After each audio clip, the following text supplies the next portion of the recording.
الحمد لله الحمد لله الذي فضل نبينا صلى الله تعالى عليه وسلم على العالمين جميعا وأقامه يوم القيامة للمذنبين المتلوثين الخطائين الهالكين شفيعا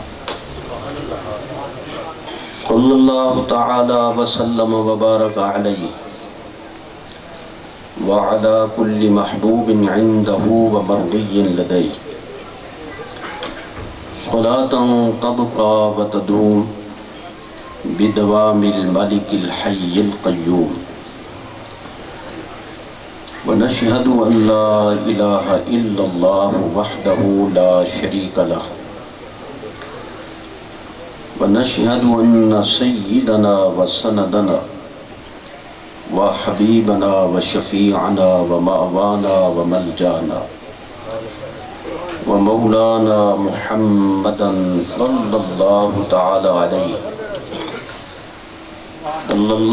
تعالى عليه وعلى آله وصحبه وبارك وسلم عبده ورسوله سبحان الله.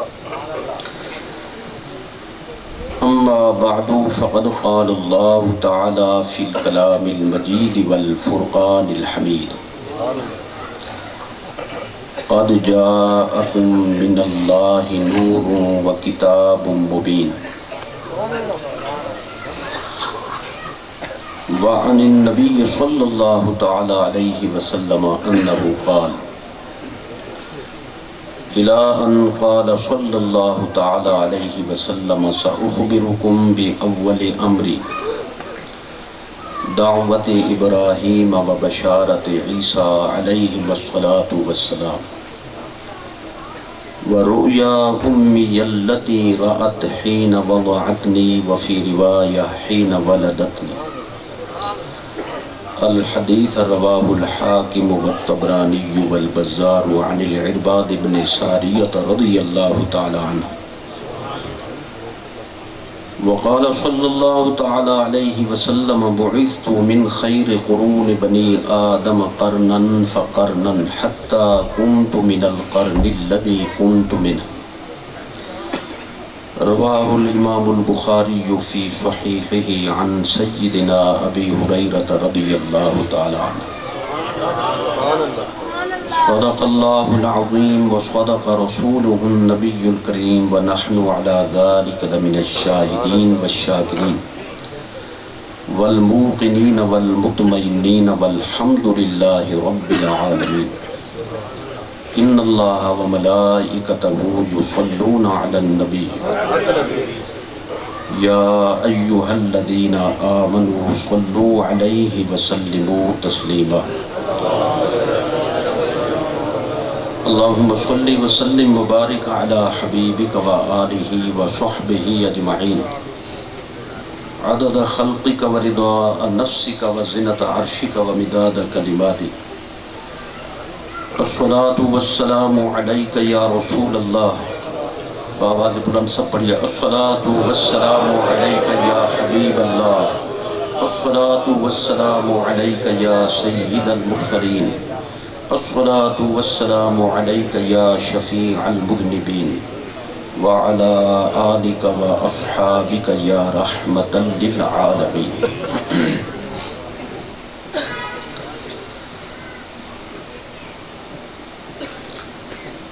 صدر تقریب، مہمانان گرامی، جملہ علماء اہل سنت، سامعین محترم، حاضرین مکرم، برادران مسلک، عزیز گرامی، مولانا علامہ صاحبزادہ محمد احسن معینی صاحب سلمہ اللہ تعالی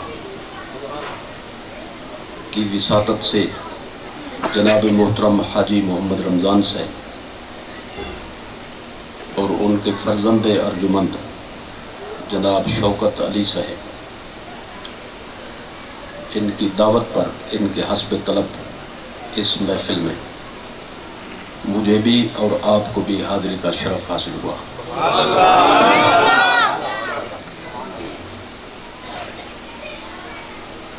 سب سے پہلے دعا فرمائی کہ اللہ تعالیٰ ان کی اس محفل کو قبول فرمائے، اور جتنے حضرات اس میں تشریف فرما ہیں، بزرگ ہیں، جوان ہیں، بچے ہیں، پردہ نشین ہیں، اللہ تعالیٰ سب کے حسب حال سب پر فضل و کرم فرمائے، اس گھر میں برکتیں عطا فرمائے، اور جس مقصد خیر کے لیے یہ محفل منعقد کی گئی، اللہ تعالیٰ اپنے حبیب کے ذکر پاک کی برکت سے انہیں اس میں سرخرو فرمائے۔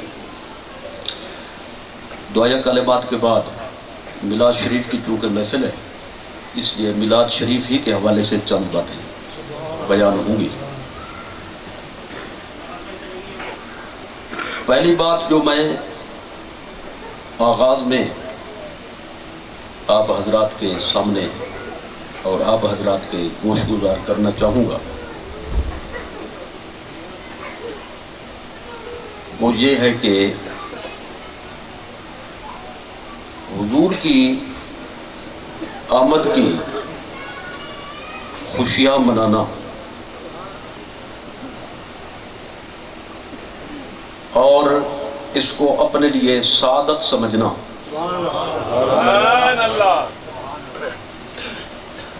یہ ہر دور میں اہل سنت و جماعت کی خصوصی علامت ہے۔ عربی میں اسی کو کہتے ہیں شعار۔ شعار کا مطلب وہ نشانی، وہ علامت جس سے کسی کی پہچان ہو، اور اس کی بھی نشانی یہ ہوتی ہے، شعار کا یعنی مطلب یہ ہوتا ہے کہ اس چیز کو دیکھ کر یہ پوچھنے کی ضرورت نہ ہو کہ یہ محفل کس جماعت کی ہے، یہ تقریب کرنے والے کون ہیں۔ میلاد شریف کا عنوان ہوگا، محفل ہوگی، سب سمجھ جائیں گے یہ سنی جماعت کی محفل ہے، اس لیے اس کو کہتے ہیں شعار۔ جو شعار پھر ثقافت میں بھی ہوتا ہے، تمام معاملات میں ہوتا ہے، تو ثقافت کا جو شعار ہے وہ کوئی بھی قوم نہیں چھوڑ سکتی۔ تو میں یہ کہنا چاہتا ہوں کہ جو چیز مذہب اور علامت کا شعار، اس کا ایمان کا شعار ہو، اس کو بھی کبھی نہیں چھوڑا جا سکتا۔ لہذا یہ تحیہ فرما لیں، اللہ اس کے رسول سے وعدہ فرما لیں کہ کچھ بھی ہو جائے ہم نے میلاد شریف کبھی نہیں چھوڑنا انشاءاللہ۔ دوسری بات جو میں اس حوالے سے عرض کرنا چاہتا ہوں، ہم حضور کی آمد کی خوشیاں مناتے ہیں الحمدللہ، اور خوشی بھی ایسی کہ ہم اس کو لفظ عید سے یاد کرتے ہیں، عید میلاد النبی صلی اللہ تعالی علیہ وسلم۔ تو میں اس کی وضاحت کرنا چاہتا ہوں چند منٹس میں۔ پہلی بات یہ سمجھیں اس عنوان کو سمجھنے کے لیے کہ حضور کی جلوہ گری اور حضور کی تشریف آوری واقعتاً باعث مسرت ہے، واقعتاً خوشی کا باعث ہے۔ تو جب واقعتاً خوشی کا باعث ہے تو خوشی کرنا یہ کوئی خلاف عقل بات نہیں، بلکہ عقلی معیار کے مطابق ہے، قرآن و سنت کے مطابق تو ہے ہی۔ یعنی یہ سیدھی سی بات ہے کہ خوشی کے موقع پہ خوشی ہی ہوگی اور غمی کے موقع پہ غمی ہی ہوگی، اور حضور کی آمد واقعتاً باعث خوشی ہے۔ شادی کے موقع پہ خوشی ہوتی ہے، اور جنازے کے موقع پہ بندے کو غم کی کیفیت اس پہ طاری ہوتی ہے۔ اب کوئی اگر اس کے برخلاف شروع کر دے، بھی شادی پہ وہ رونا شروع کر دے اور جنازے پہ وہ ہنسنا شروع کر دے، کہیں گے یہ بندہ جو ہے یہ یا تو اس کو سمجھ نہیں ہے، یا کوئی مسئلہ ضرور ہے اس میں، یا مخالف ہے اس کا۔ تو سنی جو نبی کی آمد کی خوشی مناتا ہے یہ عقلی معیار سے ہٹ کر نہیں بلکہ عین عقلی معیار کے مطابق ہے۔ وجہ یہ ہے کہ حضور کی آمد واقعتاً باعث خوشی ہے۔ واقعتاً باعث خوشی کو سمجھنے کے لیے چند جملوں پر ذرا تھوڑا سا غور کرنا پڑے گا۔ ہمیں یہ دیکھنا ہوگا کہ بندہ خوش کب ہوتا ہے، خوشی کیوں ہوتی ہے بندے کو۔ خوشی کا ایک سبب یہ ہوتا ہے خوش ہونے کا کہ بندے کی کوئی آرزو پوری ہو جائے، اس کی کوئی تمنا پوری ہو جائے، اس کو کوئی نعمت جو چاہیے وہ مل جائے۔ اور دوسرا سبب یہ ہوتا ہے کہ بندے کی کوئی پریشانی ہو تو وہ دور ہو جائے، مشکل حل ہو جائے، مصیبت ٹل جائے۔ مصیبت ٹل جائے تو بھی بندے کو خوشی ہوتی ہے، اور نعمت مل جائے تو بھی بندے کو خوشی ہوتی ہے۔ اگر کوئی مقصد رکا ہوا ہو، اس مقصد میں بندے کو کامیابی حاصل ہو جائے تو بندہ پھر خوش ہو جاتا ہے۔ یہ ایسی بات ہے کہ جس سے کسی کو بھی، کسی اہل عقل سلیم کو کبھی بھی کسی دور میں اختلاف نہ تھا، نہ ہے، نہ ہوگا، نہ ہو سکتا ہے کہ بندہ خوش تب ہوتا ہے جب اس کو کوئی نعمت مل جائے یا اس کی کوئی پریشانی دور ہو جائے اور اس کے مقصد کی تکمیل ہو جائے۔ میں دعوت فکر دینا چاہتا ہوں، اب اس پر غور فرمائیں کہ حضور کی آمد سے کوئی نعمت ہمیں ملی ہے یا نہیں۔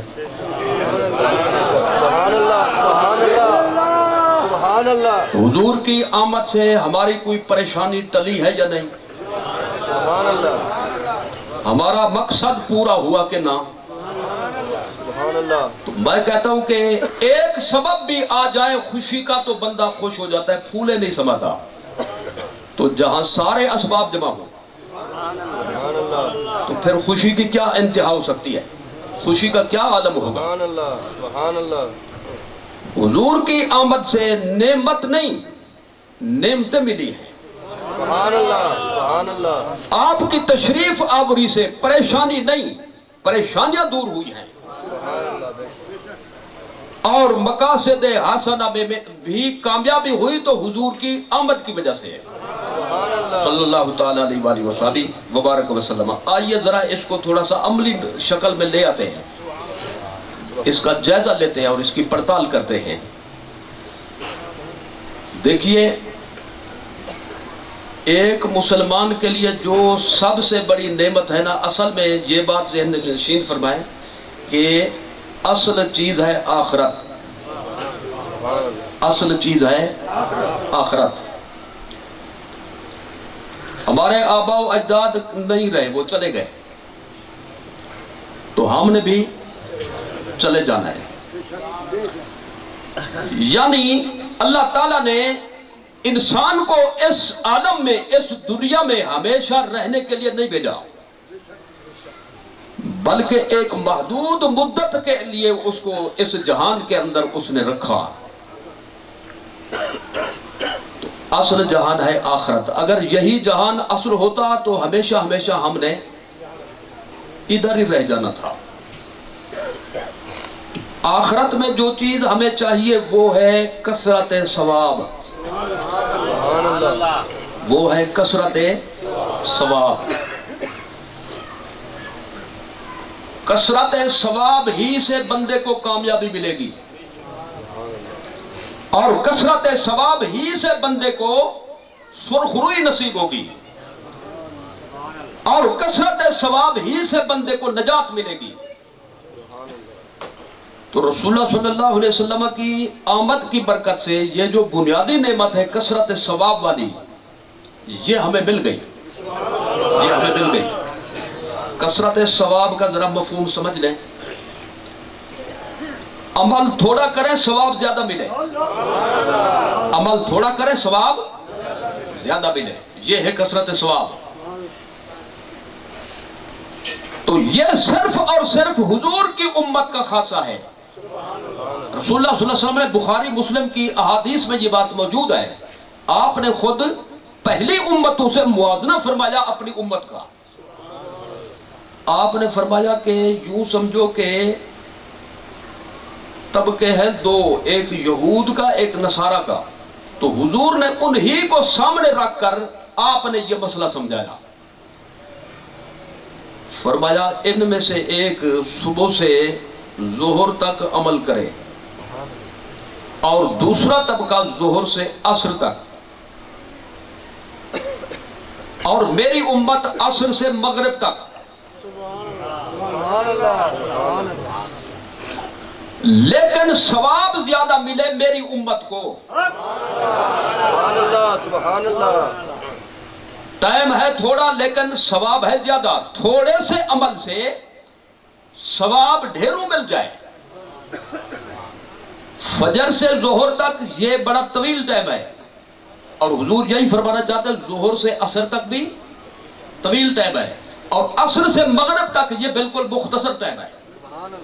میری امت کو اللہ تعالیٰ ڈبل سے ٹرپل کئی گنا زیادہ ثواب جب دے گا، تو یہود و نصارہ کے جو مسلمان تھے، کافروں کی بات نہیں، کن کی بات نہیں؟ کافر، یہ کافر ہیں جو آج کے دور میں یہ کافر ہیں، جو حضور کی آمد کے بعد حضور کو نہ مانے، اس کے کسی اسلام کسی دین کا اعتبار نہیں۔ موسیٰ علیہ السلام نے بھی تلقین فرمائی تھی، حضرت عیسیٰ علیہ السلام نے بھی تلقین فرمائی تھی، اگر ہمارے امتی ہو تو جب سرکار تشریف لائے سب کو چھوڑ دینا، حضور کی غلامی اختیار کرنا۔ نعرہ رسالت، عظمت و شان مصطفیٰ، رفعت و مقام مصطفیٰ۔ تو یہ ڈبل مجرم ہے، ڈبل اپنے نبی کے بھی منکر ہو گئے اور نبی آخر الزمان کے بھی منکر ہو گئے۔ ان کی بات نہیں ہو رہی، بات ہو رہی ہے جو صحیح معنی میں اس دور میں مسلمان تھے۔ حضور فرماتے ہیں وہ اللہ تعالیٰ سے یوں عرض کریں گے، یا اللہ ہم نے زیادہ ٹائم لگایا لیکن اجر و ثواب ہمیں کم ملا، انہوں نے تھوڑا سا ٹائم لگایا تھا اور ان کو اجر و ثواب ڈبل سے کئی گنا زیادہ ملا۔ حضور فرماتے ہیں اللہ فرمائے گا یہ مجھے بتاؤ کہ جتنا تم نے کیا تھا اس کے مطابق میں نے تمہیں اجر دیا کہ نہیں؟ وہ کہیں گے دیا تو پورا پورا ہے۔ حضور فرماتے ہیں اللہ فرمائے گا میری مرضی میں جس کو زیادہ دوں۔